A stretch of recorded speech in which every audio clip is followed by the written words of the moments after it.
Hello, hello, everyone. As always, the first question will be, can you hear me? I'm going to hope that you can and soldier on forward. How is everyone? We are doing the book club, and tonight it is going to be Gotham City Sirens Volume 1 Union, which is issues 1 to 6, and also the holiday issue. I know that these days there are so many different ways that you can get this. They have books that combine way more issues into it, the softbound ones. They also re-released it in the little DC compact format as well. So there are lots of ways to access this. And also in that, they renamed it. So it's Harley Quinn and the Gotham City Sirens. It's giving some Harley Quinn and the Birds of Prey energy. So I'm not sure how everybody feels about that. This one still has the original Gotham City Sirens cover on it. It has the Batman Reborn because that's the era that we're going to be looking at, because this happens in a very specific time period, and that's interesting to talk about too. They also have a version of this that's free to read on Canadian Prime if you have Prime. So free, I mean, you're paying for Prime, but there are many ways to access it, basically, is what I'm saying. So thanks so much to everybody who is going to be able to come and chat about it. And of course, I'll leave it up. I know I had to change the date. So, and YouTube doesn't always send out all of the community post notifications. So let me see. How is everybody doing? Dog, yes, happy Friday the 13th. Hopefully it is not ominous tonight. Lucia Zaya Gibson is saying Gotham City Cats. Yeah, this cover is going pretty hard on the Harley front. They remade it recently because they did a Gotham City Sirens Uncovered, which was largely a cover-based issue, and they had Guillem March redraw it, and it has some of the same energy. They've changed some things. I'll pull it up a bit later. They've turned Catwoman around, and there's definitely less pow on the Harley front, but it's a solid cover. Ben Chan is saying, "Don't jinx it." I know. I shouldn't even have mentioned it. We should have ignored what what day it is entirely. So before we get too into it, I did get sent something, which let me share my screen over here. Yes, this is from Frank Zanka sent this to me, and he actually was in another live stream the other day talking about it, and they're going to be launching a Kickstarter for the Green Hornet Epic Anthology. So let me just go over to where I have it open on my tab so I can scroll down a little bit, and you can take a look at some of the authors who's autographed it, all of that kind of stuff. I do enjoy when they try and keep these older properties afloat. It's the same reason I like that they're doing Dick Tracy and Flash Gordon over at it's Mad Cave, right? Who's doing that? I'm doing it off the cuff. So you can see some of the people and what they've worked on over there. So if you're interested, just maybe bookmark it, keep it in mind. You can follow it. I know that kind of thing always helps Kickstarters like this.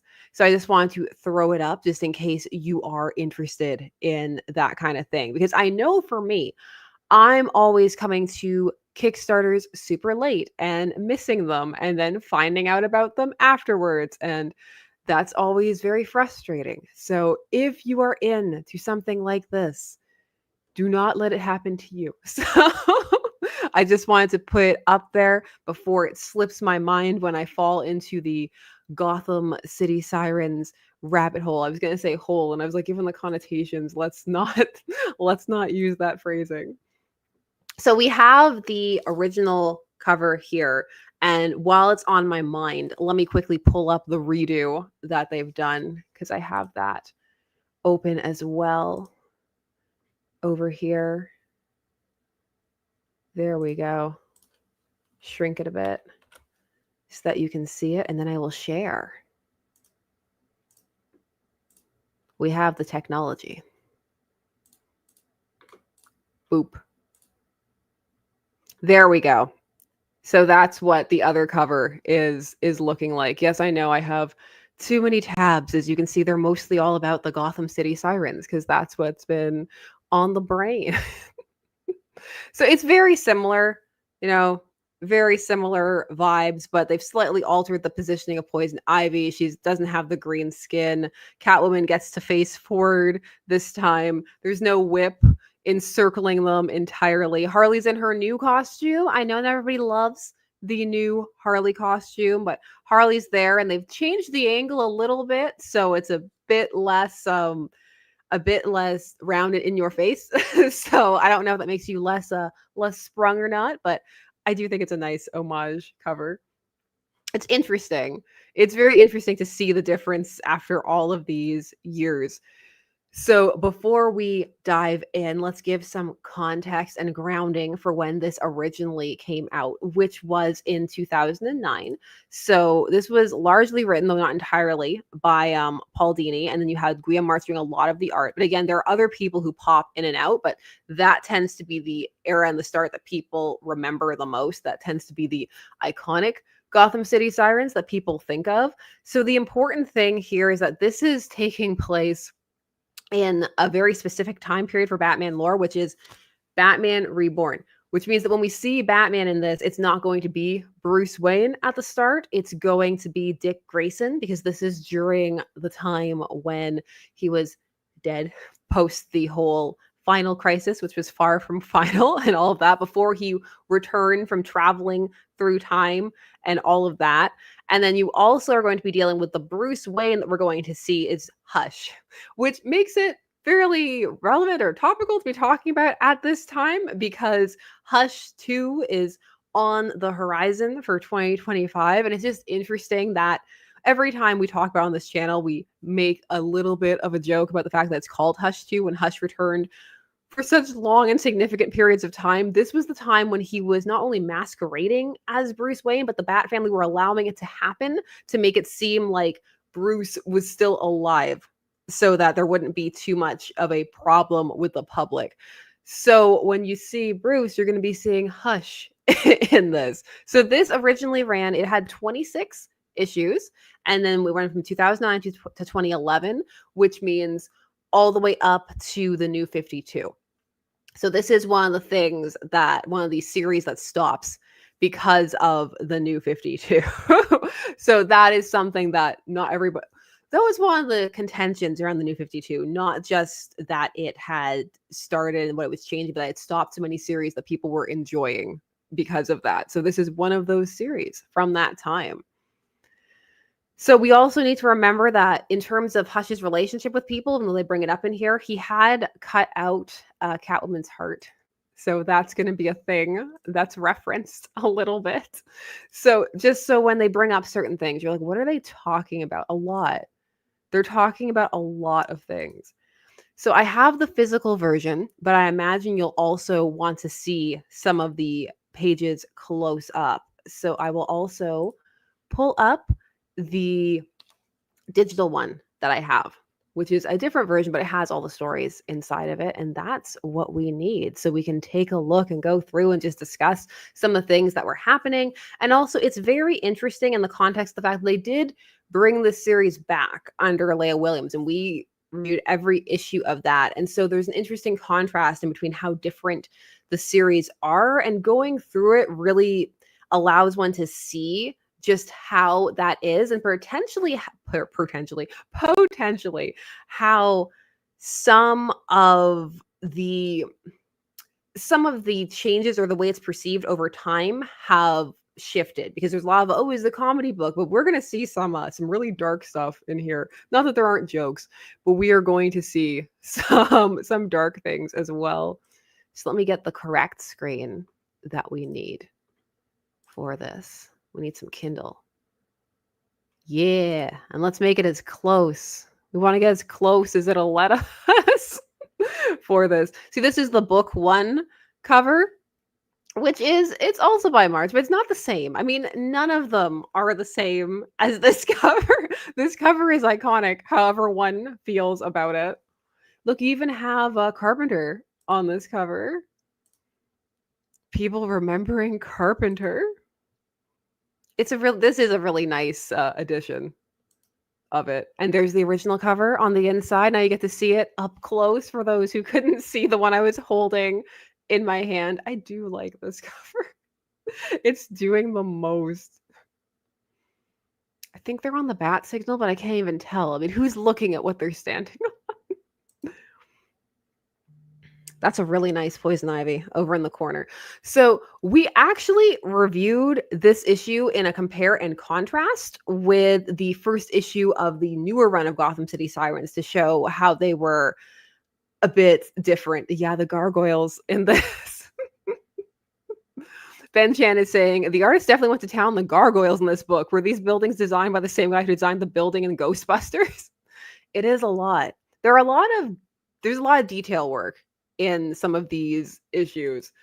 So for the first issue, which we've taken a look at, but we'll review, it's largely from Catwoman's perspective, and that she's getting back onto the scene in Gotham after Hush took out her heart, and she's recovering from that, and also the new status quo.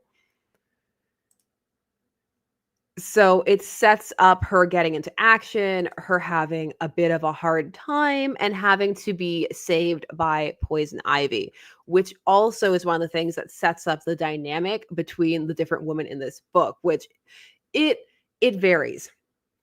It varies in terms of how well they're getting along with each other. So there's always different tensions, which is part of what makes this series fun, is that sometimes based on the decisions that they make or how they're getting along, it can put the others in danger, which adds just some layers and some stakes to it, which I found the newer one didn't really have as much because they were all just getting along, and then the story itself didn't provide additional, like, too much drama in that point. Penman Lupin is saying it's not Crossbones. No, it's not. They make a joke about like what his name is and that nobody will forget it.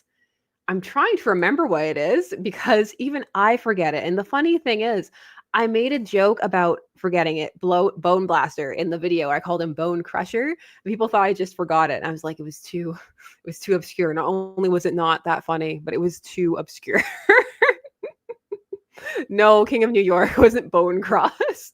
Bone Cross would also have been an accurate name, though. So they're hiding out in this apartment that's Eddie's, and they've they're mind controlling him because that's a Pam thing to do. So one of the other things in the series is that they're still not so much in the anti-hero position that they occupy now. So it is much more of a villainess type series outside of Catwoman, who is more occupying that space of kind of being with the Bat family. Because this issue also, if you have this volume, which has the holiday special at the end, this is the infamous issue where it has Damian Wayne calling her a tramp and telling Dick, is he just going to get drunk with the tramp? Never forget, if you came into Damian at a different point in time, you had a very different experience than if you came into Damian at the beginning. People who didn't come into Damian at the beginning don't know. And even some who came in at the beginning don't mind. So Damian Wayne can be an experience. Comparatively now, he's such a good boy. So these issues are very, let's phrase, lovingly drawn. There's a lot of cheesecake in these issues. It varies in terms of how much it is. There's one issue in here in terms of these first 6 where it's kind of, there's a line and you know it when you see it. And then it's kind of like, oh, I think we're over it at this point. But for now, we're not, even though Harley's here in a high school girl, stereotypical uniform. I can't show you every single page. Thraxui is saying, Damon used to call women harlots. Yeah, he did all the time. There was all kinds of things they really pulled back. Matthew Foster saying, was the guy's name the Skeleton? No, we have not used the Skeleton again. Also, we did that video, and apparently the information is out there, but paywalled on a Substack. So if you want to find that out, you can go and pay for Brian K. Vaughan's Substack and learn all about it. I did not find it. And it's very interesting because I was looking to see what did people search, because I obviously searched for it, like Brian K. Vaughan skeleton villain, and it didn't pop up. And the person who found was like, yeah, I just typed in mystery Batman skeleton. I was like, that makes me concerned about search engines and how they're working. But it is out there. And I'm glad I am actually glad I didn't find it, because I don't think I would have made the video if I had, because I wouldn't have felt comfortable giving the information, because it would have been paywalled and that would have been a thing. But yes, you can go and find out who the Skeleton was. And after finding out who it was, I will stand by the statement that I think it was more interesting as a mystery. Some of the people were suggesting in the comments were far more interesting than who it actually was. Oh, Connor Olmedo is asking, are we seeing Craven this weekend? I know I'm not, but maybe some of you are. Maybe some of you are seeing Craven. Are you seeing Craven?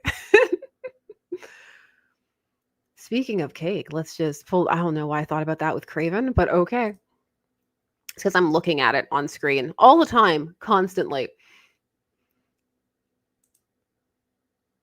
So the women need to figure out if they can trust Catwoman, which is basically an excuse to get Zatanna in the book.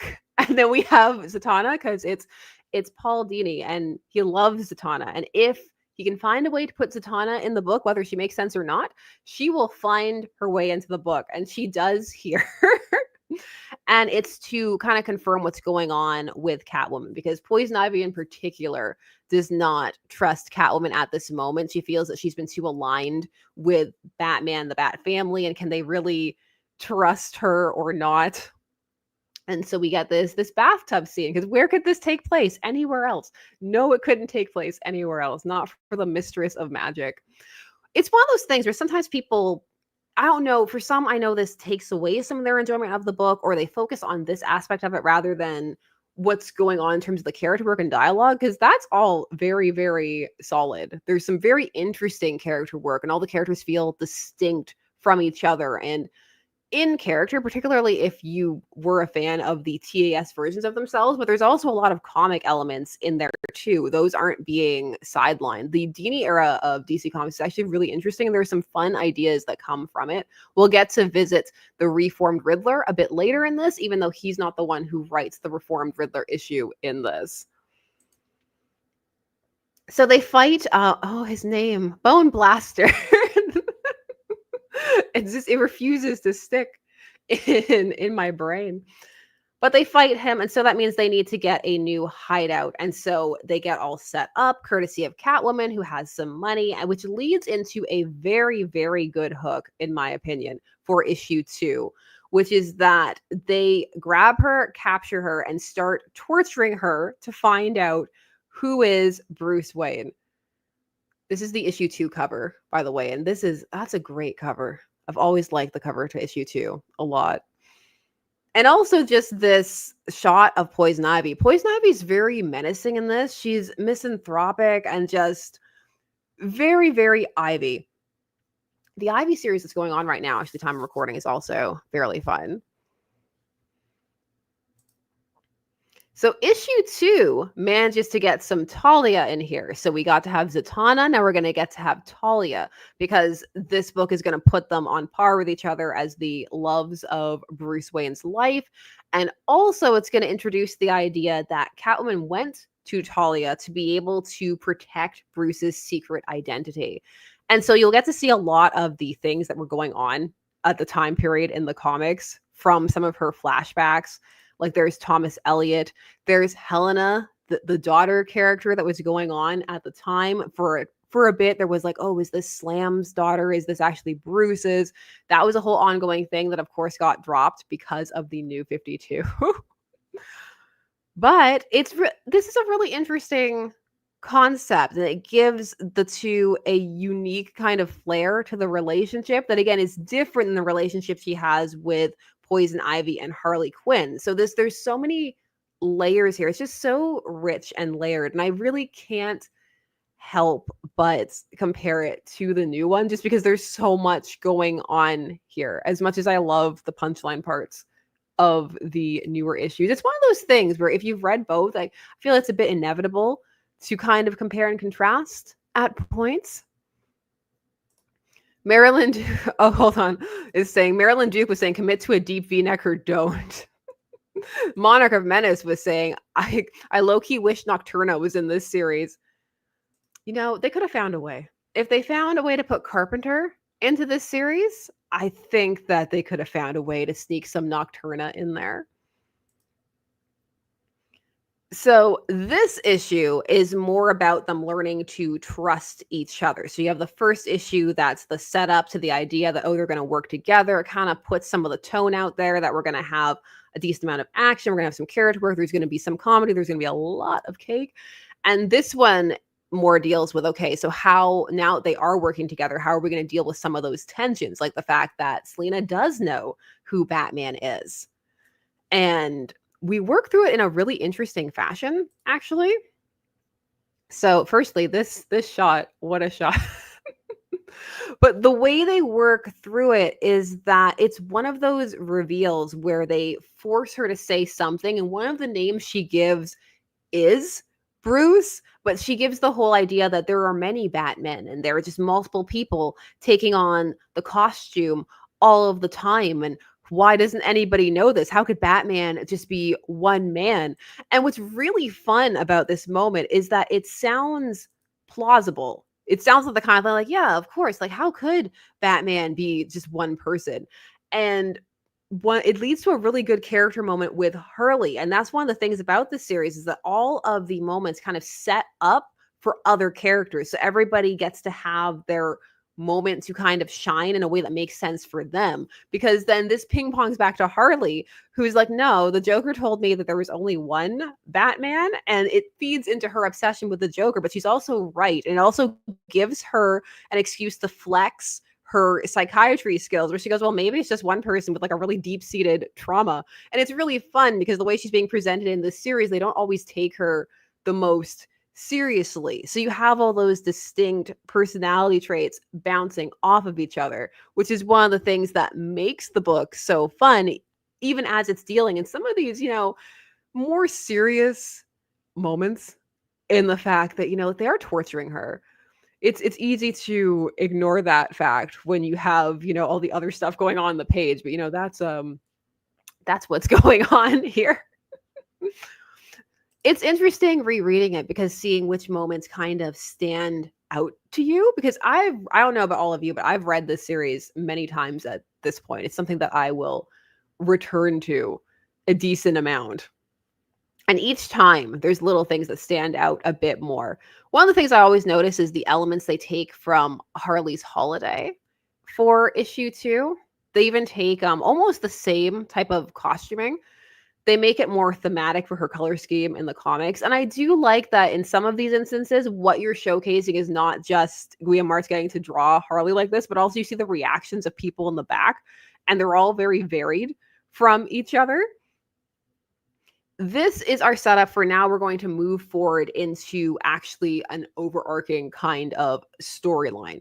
We've set them up. They live in the same place. They've dealt with the tension of what are they going to do for money? And now they believe Catwoman about Batman, and they're super sorry, but at least they can work together kind of thing. So now we need to set up a kind of plot for them.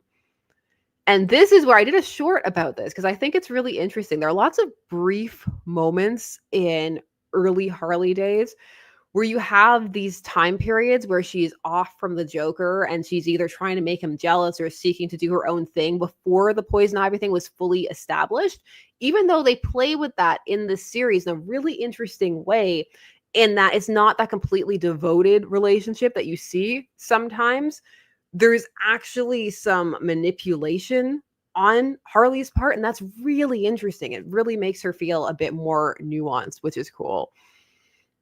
So what happens for the end of this is that she has to save Bruce Wayne, who's being attacked, because the Hush arc would culminate in a very interesting thing, because Hush, during Heart of Hush, ended up making over his face to look like Bruce Wayne. So Thomas Elliott's walking around looking like Bruce Wayne. At some point, they had to figure out how to kind of undo that. And so it ended up that while he was Bruce, he released all of these criminals onto the streets. And one of them was Jane Doe, who was a villain who would cut people's faces off. And so she cut his face off. And that was a way to kind of be like, well, now he doesn't look like that anymore. And then the New 52 happened, so it didn't matter. But at this point, he's looking like Bruce. He's living his life. And when Harley comes to save him on the roof of this car in her hot pants, look at his face. He looks so annoyed to see her. This scene's actually really funny in that when you get Hush's internal dialogue, it's just him wishing that he could do something to like kill her or like anything, but he can't because that'll ruin Bruce Wayne's reputation. And it will send the Bat family down on him. You get a lot of gymnastic Harley in this. So he ends up going off with Harley after this under the guise of they're going to go on a date because he wants to seek revenge on her for things that happened during the Hush storyline. They mention all of this inside of the issues. This isn't one that has editor's notes that will link you back to say the issue of Hush where what they're referencing happened, but it will, like, it told you about Heart of Hush, but it will tell you like, oh, it was because of this. So at least you have that in terms of knowing what's going on. It's fairly easy to follow if you just were to pick this up and didn't know anything about, say, for example, that it wasn't Bruce Wayne and that kind of stuff. You can still follow along with it. So we have issue 3, which has a fill-in writer. So issue 3 is the Scott Lobdell issue. And so I know some people skip it because of the allegations and the like against it. But I'm gonna look at it because it is part of this arc and it is part of what strings the first arc together. This is the reformed Riddler storyline, and it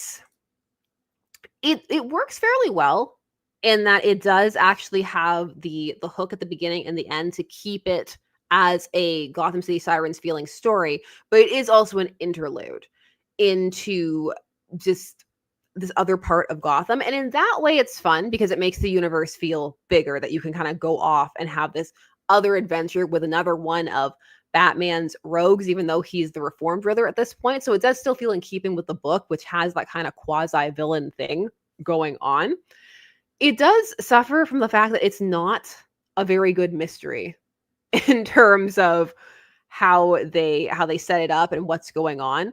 That part isn't the best. It's very much one of those mysteries where you just find out like, oh, this happened because, and they throw in some clues that sound like, oh, because of these dates and this time. But it's the kind of thing where there was no way you could have figured that out. It's just kind of there. What is interesting is some of the internal dialogue between Dick Grayson as Batman and then the Riddler, just how they're thinking about each other. And some of that is really fun in terms of the Riddler noticing that something's off, that it's not the original Batman, but still like, he's really good. And then you see Dick Grayson's like, thank God I have the Bat computer to help me answer these questions. So that element is decently fun. But this is the one issue that is far more aggressively, gratuitously caked out than the others. Now, that's saying something because, like, they all got a lot going on. But I will show it to you.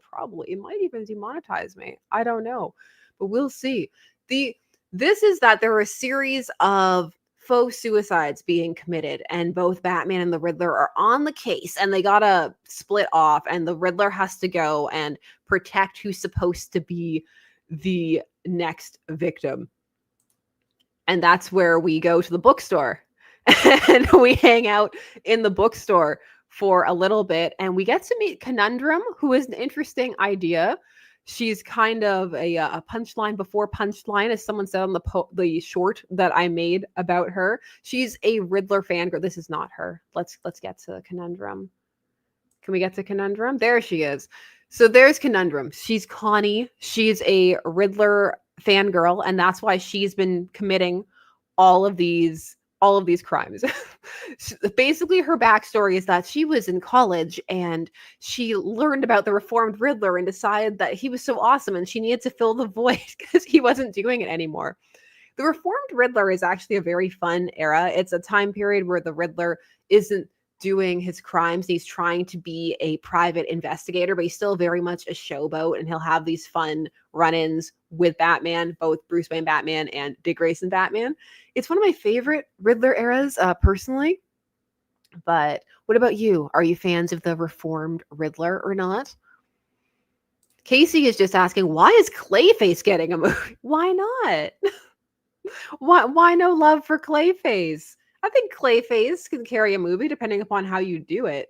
That's one of the interesting things about the Batman rogues is that the universe, the foundation is so strong that you can oftentimes do something fairly interesting with them. Like there's the Two-Face comic series that's ongoing. It just started right now. And so far it's setting itself up to have a fairly interesting premise. Did any of you read that? What have you been keeping up with? There's a lot coming out right now. So Conundrum is only around for like a few this issue. Basically, this is the one Conundrum. The name's great though. I think Conundrum is a fantastic villain name. Part of why I want to see her again is the name.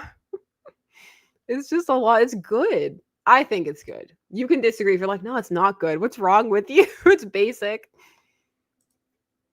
Lucia Zaya Gibson. I hope the Clayface movie is more like a horror movie. That would be very fun. I think that would be fun. I wish they'd let James Wan do that like horror Aquaman movie that he wanted. Carlito NSP is saying Conundrum sounds like a Riddler alias. You see, you could build it up into a whole storyline. It's like Conundrum at the end. It's like, I was the Riddler the whole time. Oh. So this is the panel where so you saw the first panel where they were rocking like some of that time period fashion, even though I think it's a bit late for thongs over skirts. But yeah, it's just there's no reason for like all the way up on like the skirt, and it's gonna get me demonetized. The other thing that's weird about this is that the Riddler is in Chad mode where he's like hitting on her, Angela, that is the girl that he's protecting, in this awkward non-Riddler-esque kind of way, and it works. I mean, I guess part of why it works is because he was there while she was saved, even though Batman did the saving, but they end up getting to go on a date.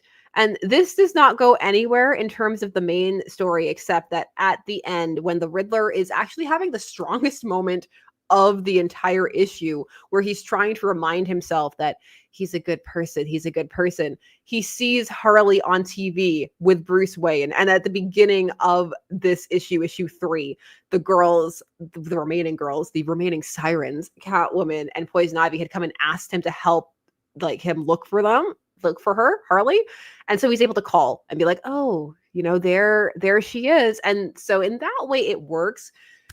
You could probably take this issue out and then just have those panels, but there are fun moments in it. I do like the concept of Conundrum. I like a reformed Riddler story. I wish the mystery was stronger.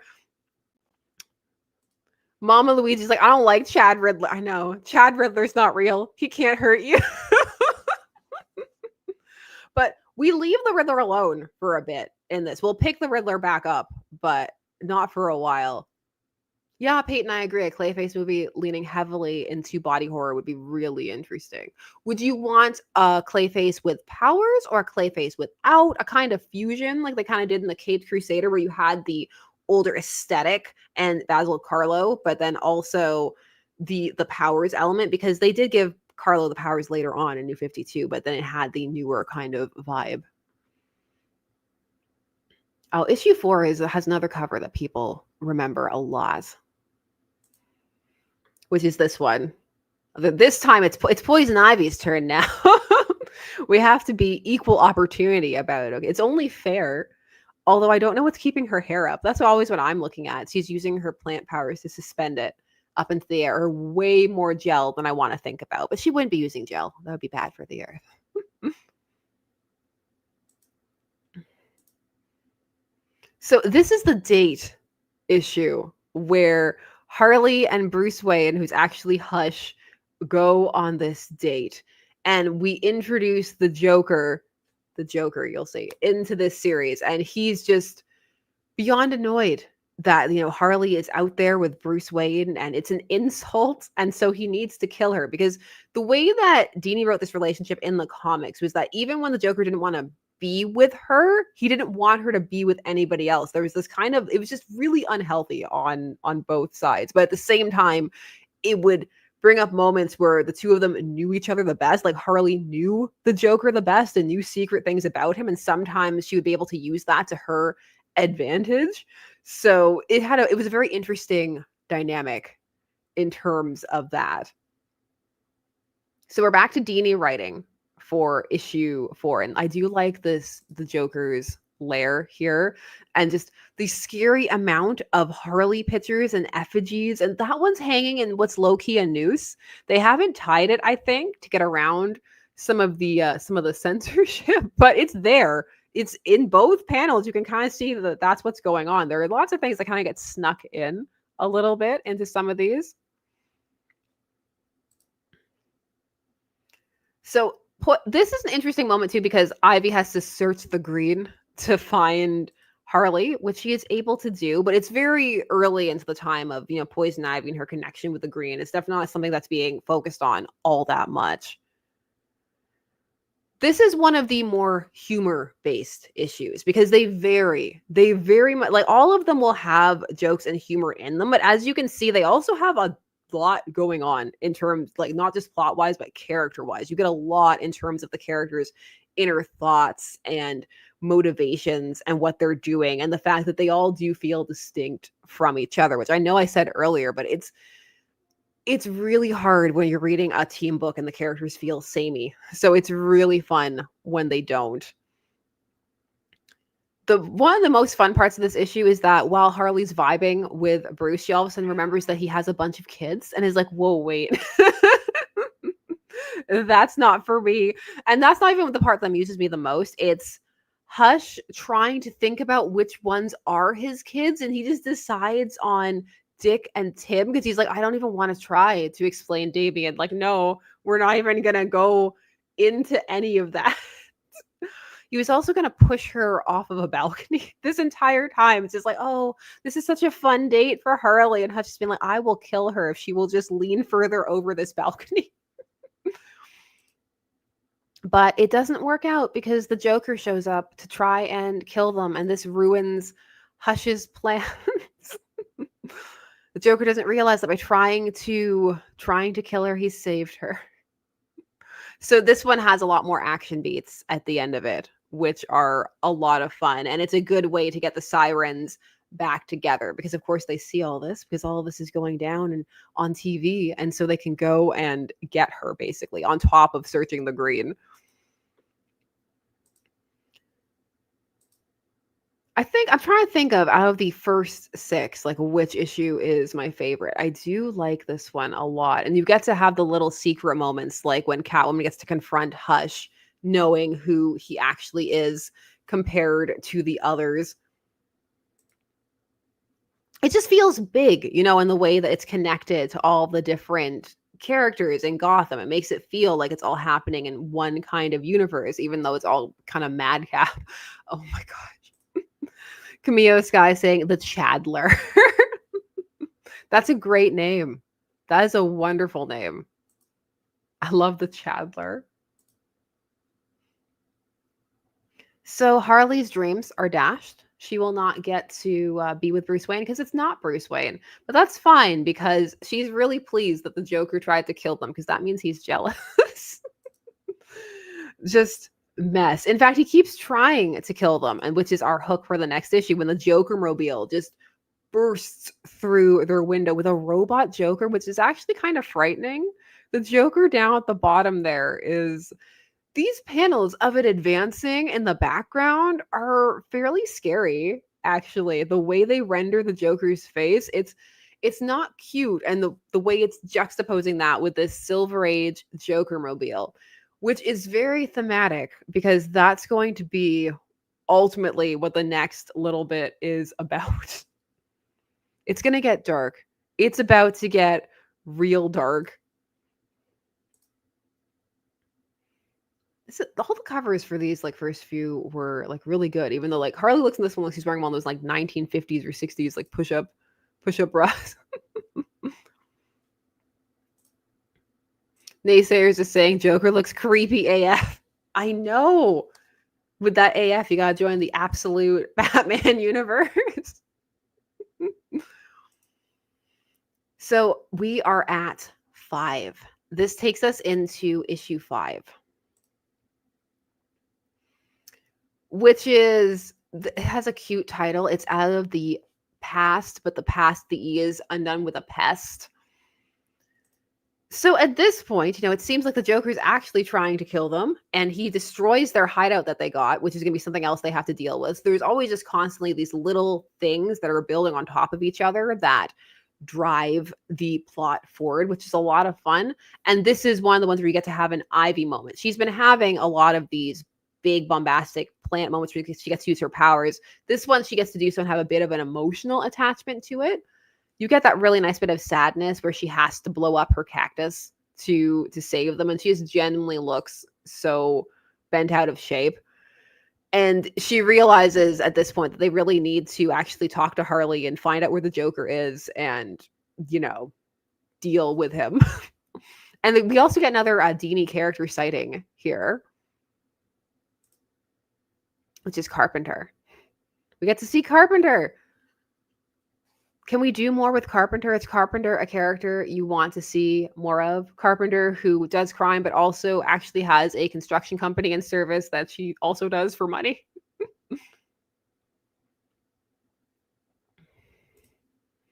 Penman Lupine is saying, isn't it a bit of a joke that their hideouts keep getting destroyed, so they have to keep buying from that villain real estate agent? Yes, it is. It is. That is one of the recurring things. Balls Monkey is saying, absolute Carpenter. I don't know if the world's ready. What would absolute Carpenter even be like? I'm curious. What would that mean? What do you think that would look like? We just want to absolute everything right now because it's ongoing. I don't know why that made me think about the fact that the year is ending, but it did. I can't believe we're almost in 2025. It feels like time just absolutely flew. So, the Joker is extra menacing in these issues. It's the way that Mars draws him, actually, it is fairly unsettling. It really is.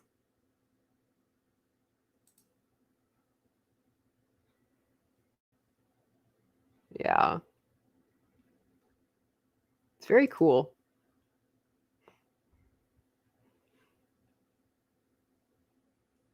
I'm seeing what all of you are saying on the side. Monarch of Menace is saying DC needs to give us more Carpenter.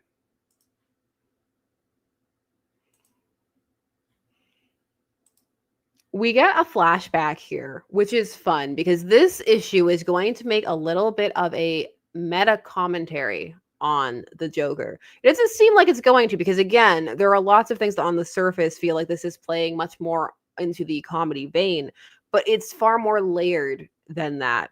And one of the things it's going to take note of is the change in the Joker over time from the Silver Age to the Bronze Age, and just how much more violent and the Joker became at that point. Because we have Harley have a flashback about how the Joker's ashamed of his old gimmicks, where she thinks they're kind of fun and cool, and he just absolutely hates them.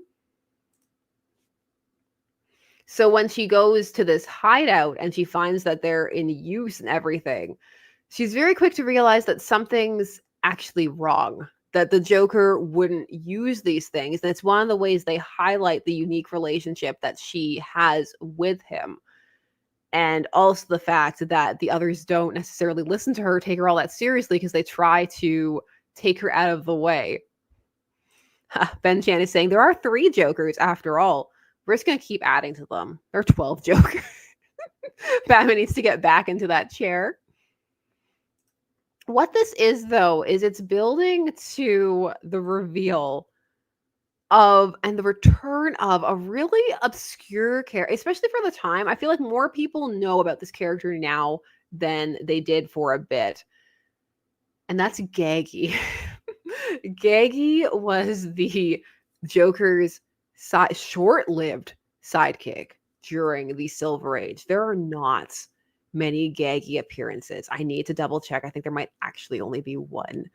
But because the Joker is shelved for the majority of the Silver Age, people think it's like a certain chunk of years straight, but if you go through it, there are like little blips where he'll pop up, like, oh, he's in an issue of Superman's pal Jimmy Olsen or things like that. But for the most part, they didn't use the Joker. And then the success of him on the 66 TV show kind of helped bring him a little bit, but even then, not so much. It's really in the 70s that when you see that resurgence of him as a killer. And so because of that, I think this dark reimagining of Gaggy, there may be more issues of that than original Silver Age fun jokey Gaggy. Maybe a bit more. There's some more jokey Gaggy now because Matthew Rosenberg used Gaggy as one of the characters in that backup that he did in the Joker, Man Who Stopped Laughing. So you did get to see some of that type of Gaggy there, but this comic gets super dark with Gaggy. There's no pregnant Joker shenanigans here. There is a Gaggy who almost kills Poison Ivy by putting these bubbles over her mouth that harden so she can't breathe. Like, everything is so extreme. He nearly feeds Catwoman to the hyenas. It's very much one of those grim, dark moments. So much. This takes us into issue 6, where we also get the Ivy pinup cover, which we need to look at. We want to look at it. There we go. That's a nice Ivy cover. Ben Chan is saying absolute Gaggy would be nice if this is regular Gaggy.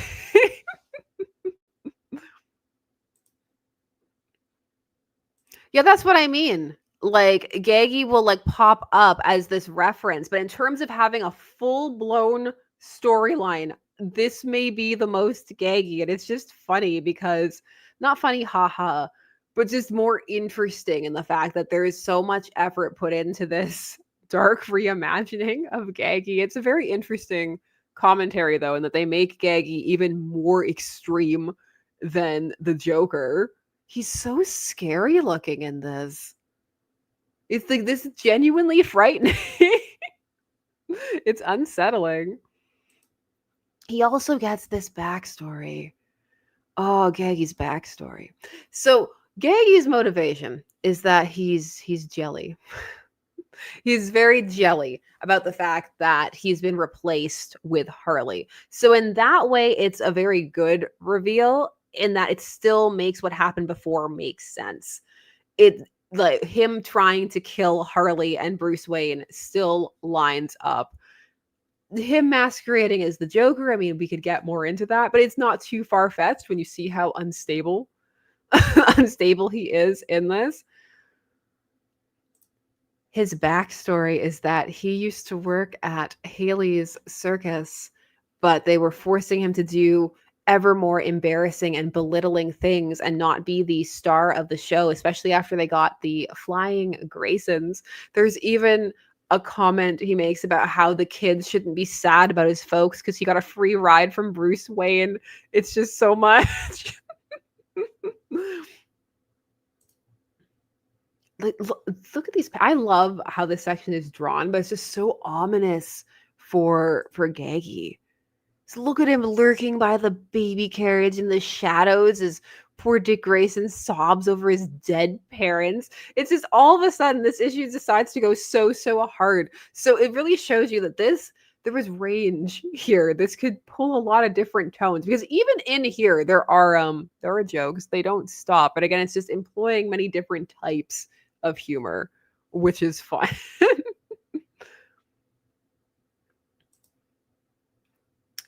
They do play that they're both kind of sadistic in this, but they're also like, look at all the fun, like, Joker pranks they used to pull, like that one time from that one issue with that cover that's homage. But they build it up here like they had so much fun, so many laughs, until they didn't. Oh, they referenced the cover here, actually. It's right here, the homaged cover. This one in the upper corner.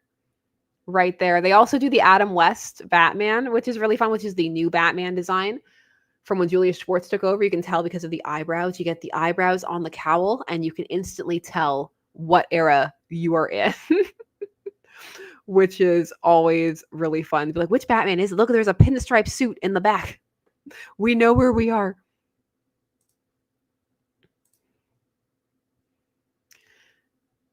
They make it seem like all of a sudden the Joker changes, and this panel is also horrifying. Ben Chan, thank you very much, is saying, I heard Gaggy's getting his own movie. What would that be? Would it be in the same vein as the Joker? The same universe? I don't know if I would or wouldn't watch a Gaggy movie. I mean, probably not. I feel like the jokes though of it. They did. Yeah, I like that they recreated those panels as well. I always love stuff like that. It's always interesting to see them in the new style. You get to see this, you're like, look, because he's describing how it was all fine. Then one day the Joker just snapped and murdered somebody, which is a very interesting way to think about the Joker's switch from the silver to bronze age. And, to some, it probably felt like that. Like the transition from silver to bronze is fairly gradual, but the way the Joker comes back in the bronze out the gate with the story starting with a murder it's not as visceral and brutal a murder as this is. We get the blood flying on Gaggy's face and just everything.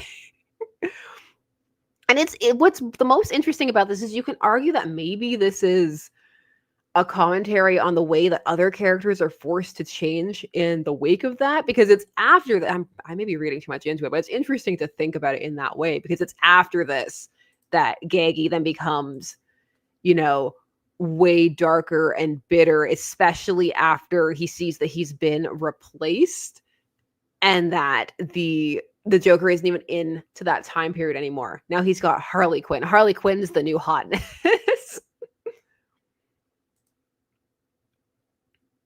I also love that Harley's just like, ugh, whatever for most of this. They're able to get out of this because they called the carpenter, because they had the carpenter working on their place. And so she was able to come with all of her tools to help get them out of this, which is a lot of fun. And they send Gaggy up on a rocket. Poor Gaggy. Monarch of Menace, Gaggy, Harley, and Punchline rivalry. I feel like Punchline would just murder Gaggy. It's been a while since a sighting from my beloved. I hope there's a Punchline sighting soon. Frank Miller's Gaggy. Not ready. I'm not ready. The issue does tone it down for the end. We had a lot. That was a lot. It was very heavy. So we get to end with a fun moment of them all kind of, dogpiling on Harley for her obsession with the Joker in the car, which is still not over because the Joker could still be out there somewhere. If I recall the period correctly, I think that this was the time when the Joker was licking his wounds, or had he returned at this point with the army of trained pigeons from after Hush had defeated him over in Gotham. There was a trained pigeon arc where Hush is defeated because the Joker returns and he has these attack pigeons. It's a good time. Balls Monkey, thank you very much. God, I want to see a Gaggy versus Nightwing story now. You could, because part of what's going on in some of the dialogue here, which I have not been reading, because you really need to go and take a look at this for yourself if you haven't, because that we'd just be reading the whole thing. There's so many great lines in this. But Gaggy just has this hatred for Robin that he can't identify. He's like, I just hate that kid. And it started from when he knew him at the circus and he doesn't even realize it. So there are lots of fun moments like that. Not fun for Robin. Also, we have the end with this terrifying looking Gaggy at the bottom there. I'm scared of Gaggy now. This comic made me afraid of Gaggy. Now, whenever they try and bring back, whoopsie, look, it's the pregnant Joker and all of these backups. I'm like, no, I've seen Gaggy's true face, and it's horrifying.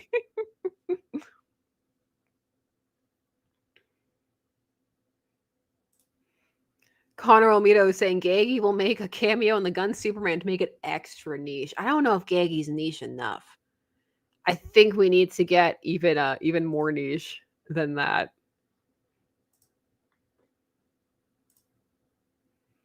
So the last story that's in here is kind of a bridge story, and it has a different artist for this one. This is David Lopez on the art, and it is the holiday story where you just have the this little couple of, you know, almost vignettes with each of the ladies doing stuff for the holidays before they come back together because they're a team and they're going to keep having, like, because what are they doing? There's having shenanigans at this point. Peyton says Gaggy crawling out of the water is so golden age Joker. It really is a good water death because they had to start bringing the Joker back to life from, you know, Batman #1. Although in Batman #1 he doesn't have a water death. He comes back from a knife to the heart. It's quite miraculous, a miracle. It's an editorial miracle. I think of all the issues in this one, because this will cap off this volume, which is what I was working through. I do have all of them, but you know, that's a lot. I can't ask all of you to read that much. You know, people have lives, they've got things to do. So this is the last issue in this first trade, which was the first version of it that they released. And you have the little holiday story. I think it does have some nice character moments, particularly with Harley, where you get to kind of see this glimpse into her home life and especially her con artist father, and it kind of gives some context to what's going on with her. And you do have, you know, a nice Ivy moment that rounds her out where she's doing this heroic thing but kind of begrudgingly. And then we have I think Catwoman fares the least well in this little special, hanging out with Dick Grayson, getting called a tramp by Damian. There's not too much love for Damian in this issue. There's nature Ivy. I do like the Ivy sections in this. I feel like this artist style lends itself the best to this, the Ivy in nature portions of it. They're quite lovely. So you have that, and then you have Harley, who has this awkward encounter at home before they all get back together because they're the Gotham City Sirens. And I do feel that really they should keep the name that, not Harley Quinn, the Gotham City Sirens, because they're very equal here. Because they will each go on to have like their own arcs that they do. It does feel like they're a team. I don't feel like Harley's centered, even though she has that little hush moment and they do have the Joker plot. But to me, it felt more balanced than a Harley and others type thing, which is what that title makes it sound like. But I get it for the marketing, because is Harley still the because it's hard when you hang out online and lots of people have Harley burnout to be able to gauge what the status of Harley on the outside is. But those are the first 6, and then the little interlude story for Union. I think this was a really solid start for the series. It's a fun book. This is just a really fun book. It's funny. It has really good character development. It can branch off and look at a bunch of different characters. You have interesting interplay. You have complex motivations. It's just fun. It just has this kind of vignette feel to it. And it's unique, and I feel like sometimes when people think of it, they may only remember certain aspects of it if it's been a while. For example, like only the cheesecake or only the jokes, but really it's a very layered type of thing with a lot going on, a lot of love into it for not just these characters, but the universe they hail from and the concept of the mythos and the way it manages to weave the things that are into it going on around it. It doesn't feel awkward or put upon, like when it has to do acknowledge that this is Hush or acknowledge that this is Dick Grayson. It doesn't feel like it's taking anything out. Just it fits, and that can be difficult to do. So this is just a very well constructed series. I would definitely recommend it for people who have not had the chance to read it. It's a lot of fun. And it's the kind of thing where you can take your time reading it. The issues, you don't breeze through them.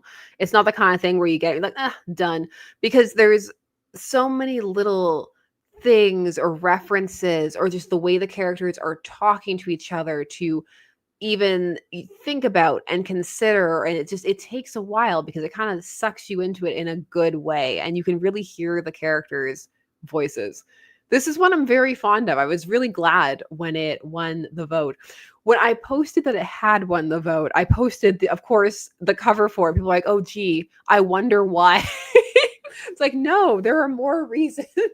I'm sure that helped, but there are other reasons. It's a really fun work. And like I said at the beginning of this, there are more ways than ever to access it now. And I am glad it's one of the ones that they reprinted in the little compact format. I think it's, I think it's a solid contender for that. And now you can go to the store and stand there and decide like which one do I need it? Do I need the cake big or can I put it like a little? It did, like Pink, you're not wrong. Pink is saying the fan service in the book was crazy. There was, but there was so much else there too. It wasn't just fan service. This book had a lot of substance to it. And I don't know, personally, I don't mind the fan service so much. Lots of times it's more clever than some, and that many of the times, except for in this one in issue 3, they managed to work it into the circumstances a lot of the times. So even though it is leering, like sometimes it's like, it's because of this or because of that, or they'll have other characters actually react to it. So it's more clever than, it is in some other cases. But I don't know. To me, it's not something that bothers me over much, but different strokes for different folks. If you've been here a while, you'll know that cake for all has been the motto for a while. Yeah, I do like Guillem March's art. I still do. There is every time it comes up because it happened on the Talon series that we looked at a while back when I was doing some of the horror type characters, which I'm going to get back to. I actually think I want to do a whole thing on Gaggy because I do think that it's very interesting what was going on with that, and just to revisit the original Silver Age story and stuff, and some of the times that he's popped up. Since this wig is not like, that's why I keep touching it. It just keeps going everywhere. It has what's called baby hairs, and I think I need to move them around a bit because I'm not pleased with where they are at the moment. Yes, Chemdog is saying March's art is something else in Karma from Image Comics. Yeah, just taking time out to look at Karma. Karma is just such a fascinating and gorgeous book.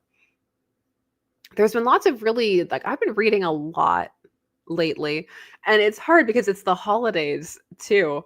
So it's like, oh no, I want to read all these things. Something I just started today is, are any of you reading One Hand, Six Fingers, which is that kind of co-project between Rom V and Dan Waters, which is this murder mystery told from two perspectives, the detective looking for the person and the perpetrator, on a trade-off type schedule where you get one issue written by the one from the one perspective and the other from the other, like a couple weeks later, and they came out in that kind of like flipped thing. It was on Global Comics, and I was like, this is actually a lot of fun. It's interesting. I'm enjoying it. I hadn't looked at it at first because it had one of those blurbs where before you even get into what the series is about, it's like Blade Runner meets this. And I know that they tell people to do that because building that association is supposed to be good for marketing. And I know it works for a lot of people. For me, it's just instantly one of those things that kind of clicks off because it reads to me as derivative. And when you actually get into that, there's a lot more going on in this series. So I always feel like lots of times those descriptors can kind of do things disturbance, like a disturbance in the force. That's why I couldn't say disservice. So it's, it's fun. I might hopefully find time to talk about it. Hopefully. There's just been so much interesting work that's going on. Mr. MVA is saying, this Sirens book was my first approach to Poison Ivy. Been a fan ever since. This series is a really good sell on the idea that these characters can work on their own. because they can. Like Catwoman's had solid series. Harley Quinn has had solid series. I think her first series that she had coming out in the 2000s is still my favorite. And Poison Ivy series right now is still really fun. I clearly need to drink some of this coffee because I can't talk.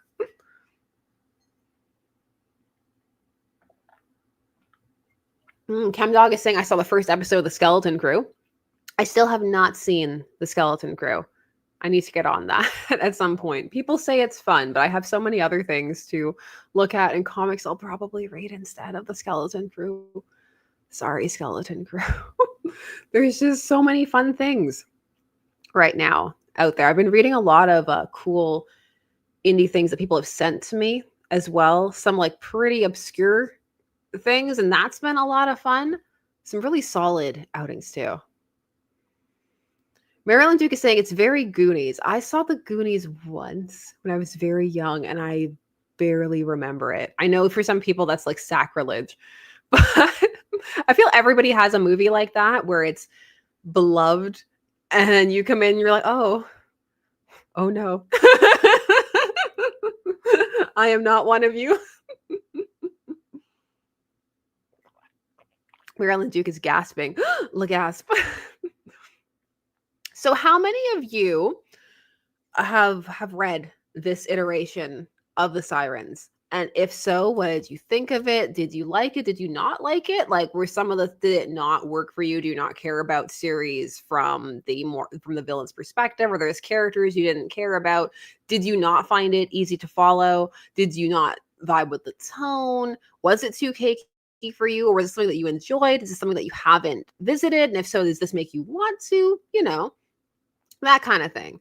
We should discuss. John Stewart is saying, speaking of fun, we've been here for an hour. Where's Alva? You know, when you sent that, I heard him outside the door. You summoned him. You spoke him into being. Yep. Yeah. Now he's here. Yeah. Pink is saying, I'm halfway through it. I loved how all the Sirens got their plot lines and personal lives were explored and their relationships were established. That's what I like about it too. And it does have one of my favorite Ivy and Harley moments. It's not in this volume, but it's later on. Peyton is saying, I really liked the first 7 issues. I'm going to try to pick up the compact version next time I'm out. Chemdog is saying, Schrodinger's Alvin. Connor wants Gaggy to show up in Harley Quinn season 5, but like, fun Gaggy or scary, he's going to kill us as we sleep Gaggy? I'm frightened. He's so disturbing. Ben Chan is saying, I like the character dynamics, especially since there was a tension between them and not just BFFs or a couple with Harley Quinn and Ivy.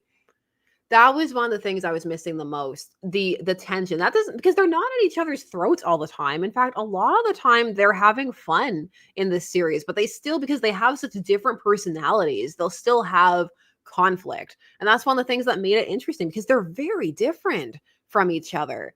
And when you have them all just seamlessly get along all the time, it doesn't really lean into the fact that they have such disparate personalities and backstories.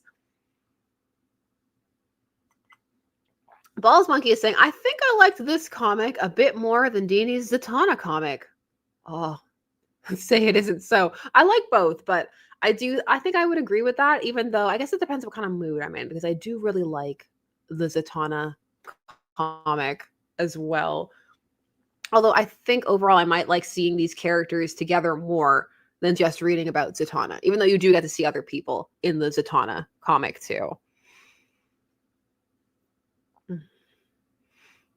Mr. MV is saying, I really like it seeing them beating each other up and then working together like besties is really fun. Chemdog is saying, I have all 3 issues of the Dini / Tim Harley and Ivy mini. Yeah, there are some really fun comics from that era. And of course, we would be remiss to not mention Gotham Girls, the Flash animation that was part of a little part of the inspiration for some of this, which was this little flash cartoon and games where it was basically the characters from the Sirens and others having these adventures in Gotham. You can watch it all on YouTube. Somebody collected all of them. So, I mean, you can't play the games. You can watch them be played, but you can watch the plots and everything. You can see Batgirl, Supergirl as well. There's this whole really interesting Mr. Freeze plot. It's pretty cool.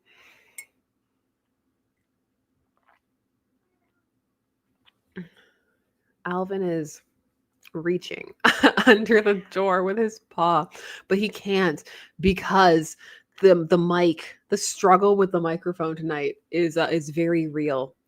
One of my daughters twisted the cable and now it's hanging on by a thread. I've got to go get a new micro USB. That's going to be my Christmas gift to myself. Wires that work.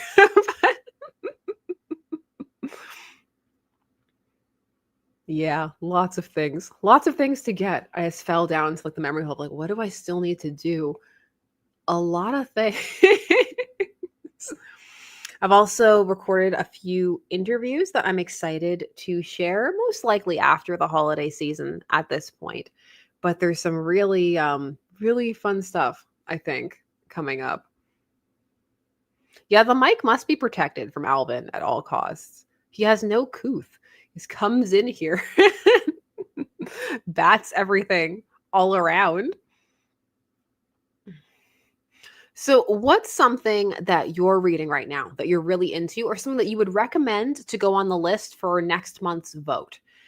Because realistically, I don't think I'm going to be able to do another one of these because this was supposed to be last month's book club, but it got pushed for reasons. And so I'll probably have to do the next one early into the new year. So, what would be some things you'd want to see on the list potentially? Because I have a lot of ideas of what we could talk about. Do you want to also, I am open to your suggestions. Do you like doing the trades? Would you prefer to do a single issue? Like it's all out there. Like, what do you think would be interesting? Is it's just fun to come together and discuss something that's, that we've read. Or maybe you haven't, but like maybe you're curious. You want to see what it is, These are some fun suggestions. Ben Chan saying Green Lantern Dark was fun.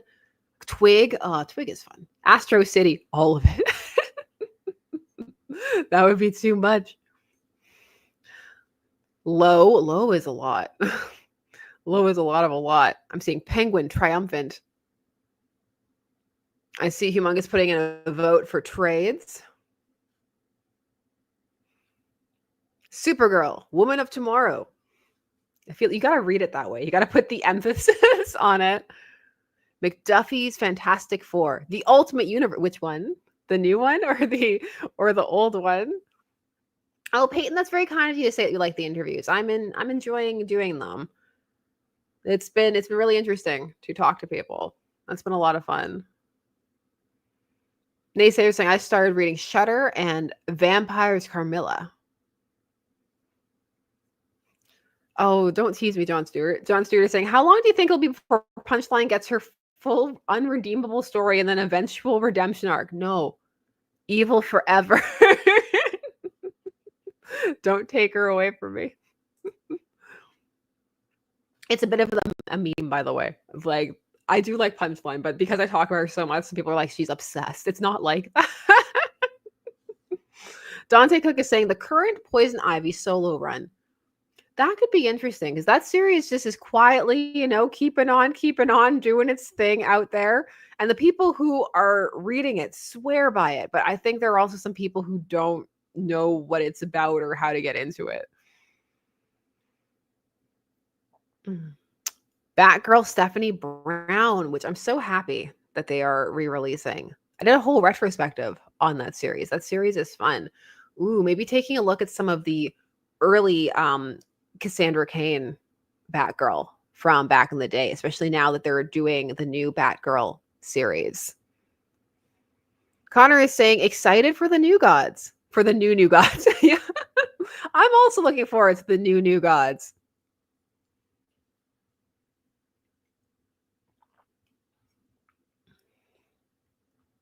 Chemdog is saying The Damned by Oni Press. I really enjoyed. There's been some fun Oni Press stuff. The original Birds of Prey mini. Whew.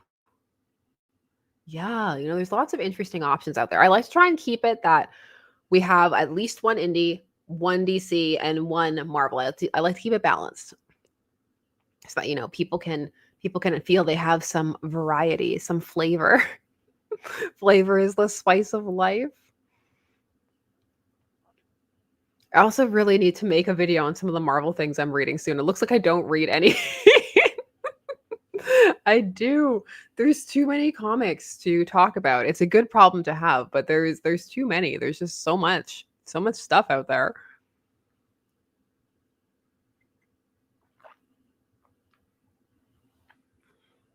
So I feel like we lightly covered it, but for people who have read this, what do you think was the most interesting aspect of the series?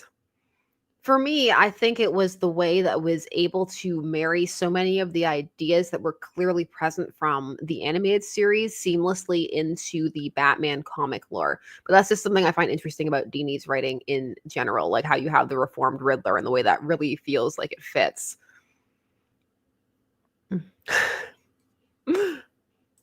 Ben Chan saying, "Have you not made a Paul video?" Because everybody's made a Paul video. I'm not like other girls. No, I don't know. I I'm not gonna pretend that I love Paul, but I don't think I feel as passionately about Paul as some people do. But Louis is saying I meant Secret Six. Secret Six is yeah, Secret Six would be really interesting to revisit. I wouldn't mind talking about Hulk just because I got into a conversation with my daughter today about how the Hulk is stronger than her father. She started it. She was like, who's strong? The Hulk. The Hulk's even stronger than Dad.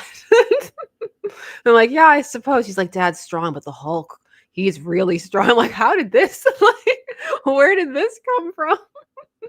Well, why did my voice crack? Ben Chan, if we're saying Secret Six, I'd probably put the first Secret Six because I'm biased like that. Ooh, Swamp Thing. Like, which Swamp Thing, though? That's another question. Alpha Flight Volume 2. Oh, Canada. You've all got some really good suggestions. I think it's gonna be an interesting pick. I actually, Penguin Random House was kind enough to send me a couple of graphic novels, and one of them was Here, which they turned into the film, and I kind of want to compare and contrast because Here is such a I'm trying to think of the word for it because pretentious is harsh and it's not pretentious, but it is very clearly literally minded and very much trying to make a point in the way that it's constructed. So it's very fascinating to see that adapted into a film. Like I kind of want to talk about it just a little bit.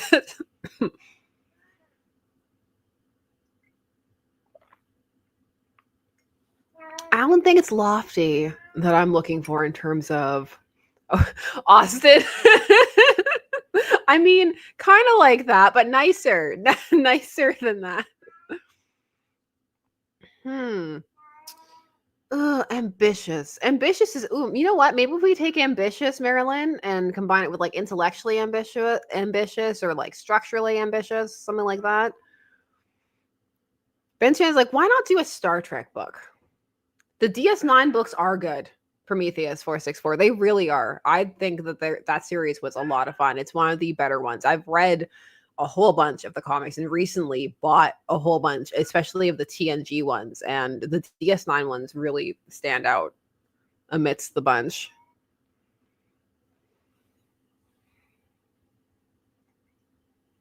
There have also been so many eras of Star Trek comics that it could be pretty interesting, to kind of dive into like what was going on, who had the license, those kind of things. Because the history behind what's going on is also fascinating as well. Ooh, fascinating. How Spock of me at that moment.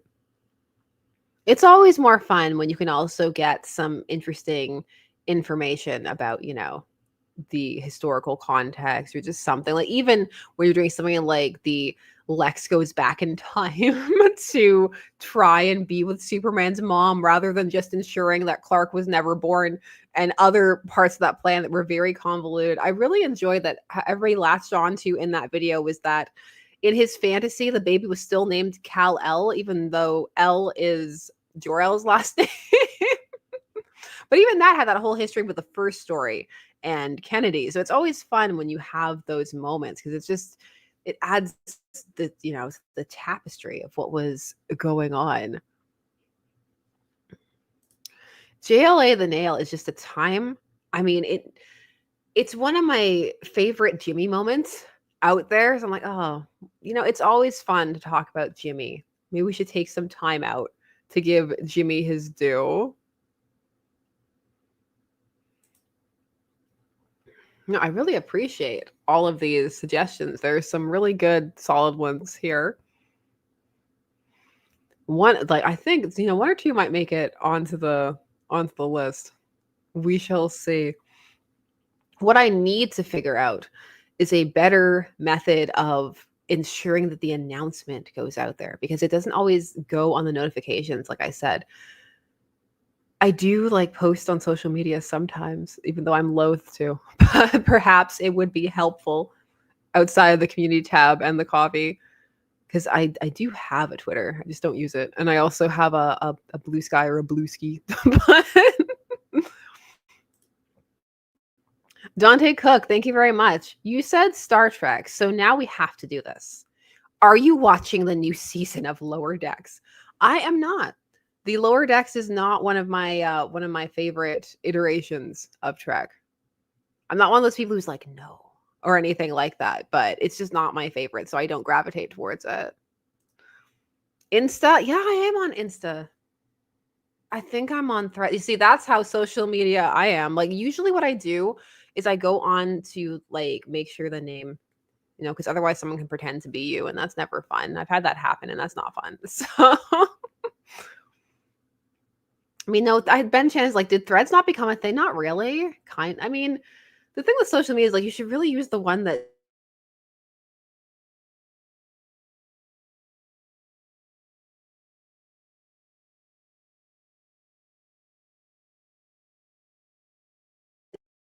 you internet. Oh no. No. I have to wait for my internet to fully decide that it wants to return. In the meantime, I hope you can hear me because I can still see what you're saying, even if I can't see myself, which is a very interesting position to be in.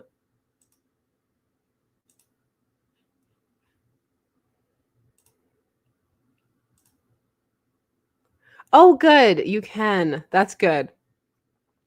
Yeah, my StreamYard just decided that it wanted to not cooperate with me at all, which is fine.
I'm glad you like my background. I like it too. It's one of my favorite ones.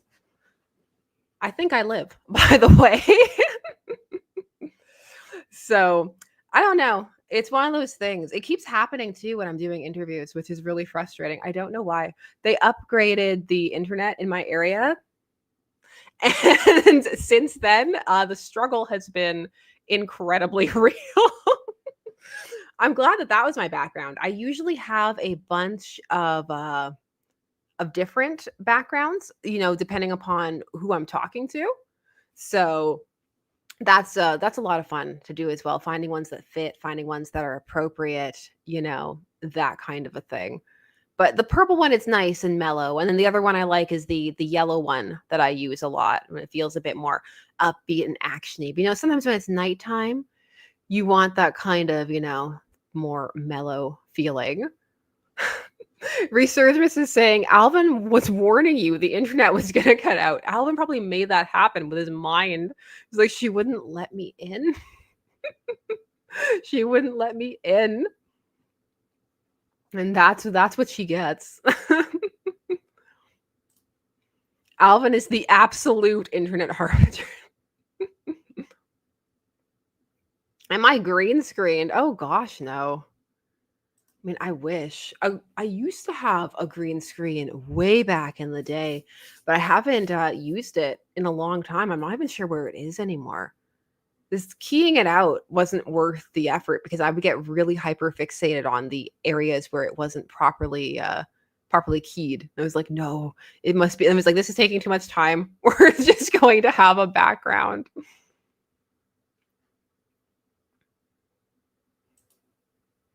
Chemdog is saying, the older I get, the more I like purple. I have a whole bunch of purple wigs that I haven't worn in a while. I need to do something that requires purple or that just makes me feel in a purple kind of zone. Maybe we'll do another Sorrow Lantern. There was a Sorrow Lantern sighting at the end of Green Lantern 18 because they're setting up more stuff with the Sorrow Lantern, which makes me incredibly happy. I'm so happy that they didn't drop the character. I think that's just so fun. I'm like, no, he's actually doing stuff. He's here to stay, maybe, for at least a little bit. We're going to have at least a year, maybe, of the Sorrow Lantern. And that's a lot of fun. Are there any characters that have popped up that you're happy they're doing stuff with recently, or not so much? What are you looking forward to in the new year, comic book wise? I mean, maybe we'll probably cover that again because I'm thinking of doing a stream of some favorites. I was talking about last time I streamed with Amanda. But I think it would be fun to discuss just some of the stuff that's out there because it's been a really interesting year and there's just been a lot of varied stuff across the board, from Marvel, from DC, Ghost Machine, Image, Boom, just to name a few, like Mad Cave. There's so much going on out there. So Marilyn Duke is saying, my new tattoo is mostly purple. Oh, that's fun. What's it of? I'm getting a new one too in the new year. It's going to be a good time. I'm looking forward to it. You got to book them months in advance. I'm just getting more and more hype. Oh, Absolute Flash. Yeah, I am looking forward to the next crop of absolutes as well. I'm very curious about Gumby Hunter, the Martian Manhunter that's coming out. Ben Chan is saying Airwave is relevant. I know. A whole arc for Airwave. They're like, not just are we going to use Airwave. Airwave is going to do things.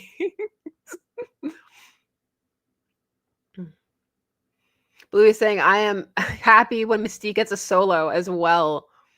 Yeah, there's a lot of stuff going on in like the X line and the like. The One Who Laughs is saying, been wanting a new Etrigan series. That could be interesting. Chemdog is saying the new Aquaman series. Yes, it's a good time to be like excited for Aquaman.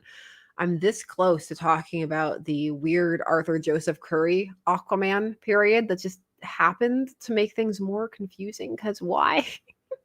Because that came up when I talked about the Golden Age Aquaman. People are like, what about that one? What about Kurt Busiek Aquaman? I'm like, yes, Kurt Busiek Aquaman. We need to talk about that.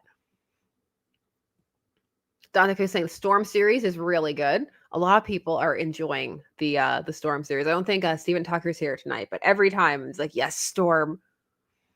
Ooh, Edward Alcantara is saying we need a new Jonah Hex book. That could be interesting. It's been a while, I feel, since we've done like some Western fare. They're kind of playing with some of the aesthetic with the all along the Watchtower and the sheriff look for Renee Montoya. Nightwing, thank you very much. It was appreciated. There were no Nightwing sightings as Nightwing in Gotham City Sirens, but we did have some Dick Grayson because he's Batman at that time period, which is a very fun time period. I really did like that dynamic of Dick Grayson, Batman, and Damian Wayne, Robin, even all these years later. And there have been some fun runs with Bruce and Damian as Batman and Robin. I still think that the Dick Damian like dynamic is the superior and more fun and interesting, frankly, dynamic of the two.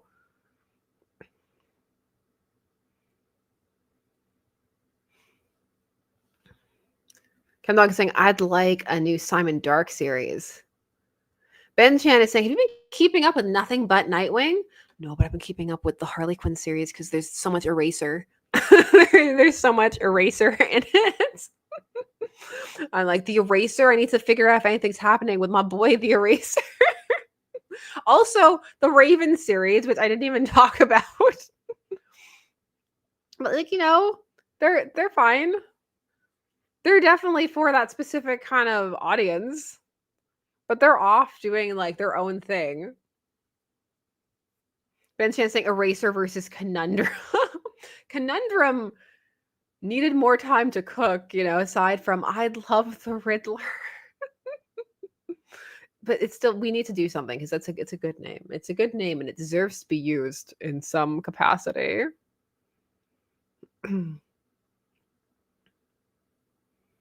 Stanley is asking, watching Creature Commandos? No, I am not. I am not watching Creature Commandos. It's there's very little TV time over here, and so usually it's right now tis the Christmas season, and so that means that it's Christmas movies most of the time with the kiddos because that's what they're into. The Gunslinger Spawn by Jimmy Palmiotti is also coming out next year. Ah, is it? I'm not up to date on my Spawn. You know what's coming out next year though? The Darkness. He never asked for The Darkness, but I did. So I'm very excited for The Darkness. That's going to be fun. I'm looking forward to that. And I've been keeping up with Witchblade as well. So that's also been fun. Again, it's some people do like weekly review shows, and I'm kind of like, oh, I wish, I wish. It's a good time. It's a good, nice kind of like weekly roundup, kind of touch base type thing.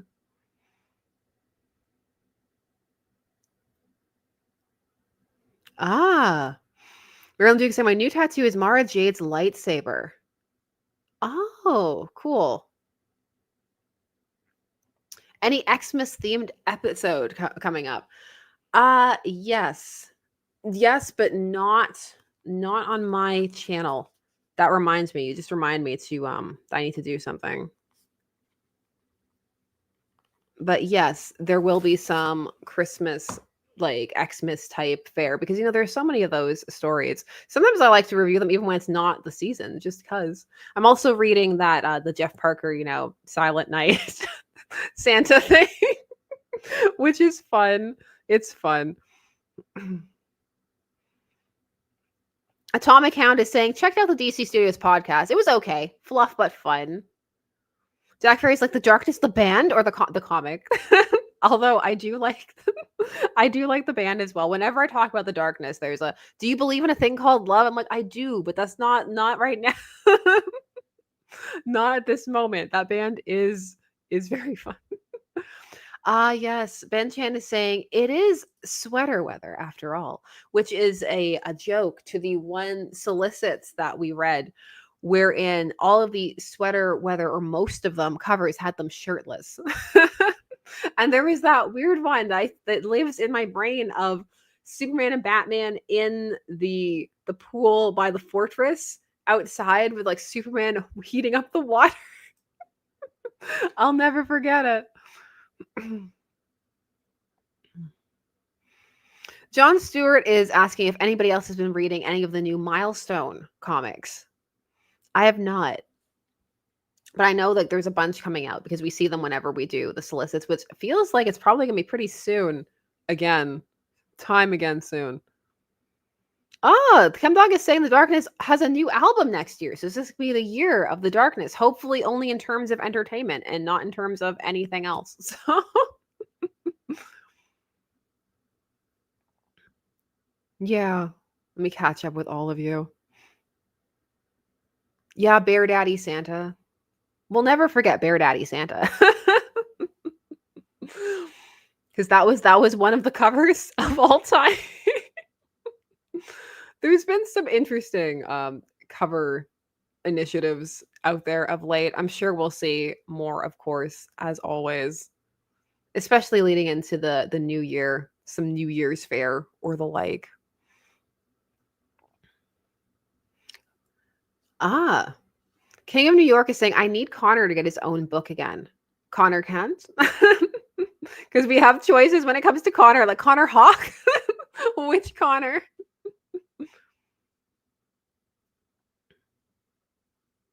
Kent. Yeah. It's been a while. It's been a while since we've had stuff to do with Connor. But since it's getting a bit later and the internet's been a tiny bit on the fritz, I don't want to push my luck too much. So thank you so much for tuning in, chatting, for some of the great suggestions as well. And I will post the new thing for the vote in the members tab when I can. And then we'll get together in a few weeks and do this again. And as always, there will be more videos and things coming soon. Thank you so much for taking some time out of your day to spend it here, to watch the videos, just anything. It's always very much appreciated. And of course, enjoy the rest of your day, night, evening, whatever it is. And I will see you again soon. Bye-bye.